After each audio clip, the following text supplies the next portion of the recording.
বিসমিল্লাহির রহমানির রহিম। প্রিয় দেশবাসী, আসসালামু আলাইকুম।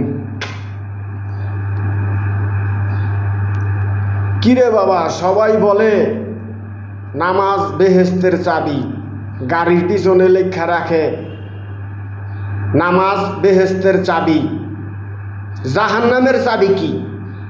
এইটা কেউ বলে না। বললে তো ঘুষ খাইতে পারবো না, দুর্নীতি করতে পারবো না, চুরি করতে পারবো না, তাইলে এটা বলা যাবে না। গাড়ির পিছনে এইটা লেখা রাখ, ঘুষ খাইলে, চুরি চামারি করলে, সুদ খাইলে, দুর্নীতি করলে জাহান্নামের চাবি পাওয়া যাইব। এইটা কেউ লেখতে চায় না। সত্যটা এইটা তো সত্য। মানুষরে জাহান্নামে পাঠায় দিতেছে, কিন্তু মানুষ অজ্ঞানীর দল। এই অজ্ঞানীর দলেরা কিছু জানে না, বোঝে না,